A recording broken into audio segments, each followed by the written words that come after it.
Hey, what's up mga kaballers? Maligayang pagbabalik sa aking channel. Halina't pag-usapan natin ang balita patungkol sa Warriors Big 5 and NBA ready na. At ang balitang mas magaling nga daw mga kaballers si Bronny James kay Klay Thompson.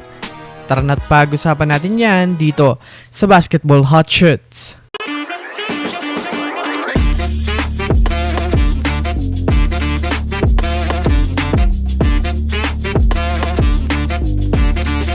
Una nga muna tayong dumako mga kaballers sa balitang mas magaling nga daw si Bronny James kay Klay Thompson. Sa naganap nga pong preseason mga kaballers ay nakita nga po natin sa bawat mga player ang pupwedeng maiambag nila sa isang team pagdating sa NBA regular season. Atin nga pong nasaksiyan ang kanilang mga laruan kung may pag-asa nga ba itong magdomina o wala. Marami nga pong fans ngayon mga kaballers ang ikinumpara ang performance ng bagong player na si Bronny James sa veteranong si Klay Thompson.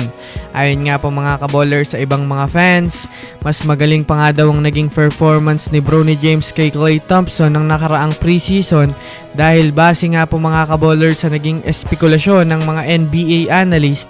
Nagtala nga po mga kaballers si Bronny James ng overall 25 points buong preseason habang si Klay Thompson nga po mga kaballers ay mayroon lamang 21 points. Kung susumadayan natin mga kaballers, mas mahaba pa nga po ang minutong nakukuha ni Klay kaysa kay Bronny. Kaya maraming mga fans ang nagsasabi na wala nang Samantala, dumako naman tayo mga kaballers sa balita patungkol sa paghahanda ng Golden State Warriors sa magaganap nilang laban sa susunod na araw.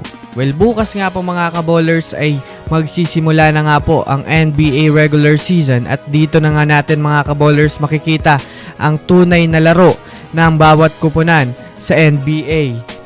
Sa darating nga pong Webes mga kaballers ay dyan na nga po natin makikita ang rotation ng Warriors na ibalita ko na rin naman nga po sa inyo mga kaballers ang Big 5 ng Warriors na gagamitin nila sa regular season. Ito nga ay sina Stephen Curry, Andrew Wiggins, Jonathan Kuminga, Draymond Green at Tracy Jackson Davis. Sa ngayon nga po mga kaballers ay puspusan na nga ang paghahanda ng Warriors Big 5 upang mas magamay nila ang kanilang mga koneksyon at magkaroon ng magandang chemistry. Sa katunayan, lahat nga po mga kaballers ng kanilang mga second unit ay mas pinagfofokusan ang shooting at ang depensa. Mayroon pa nga pong ilang araw ang Warriors para mag-ensayo kaya talagang masasabi natin bago pa man nga po mga kaballers sumabak sa regular season ay kondisyon na nga po sila at handang-handa na.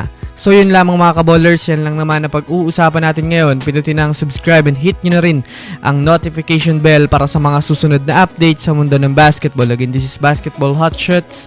Thanks for watching.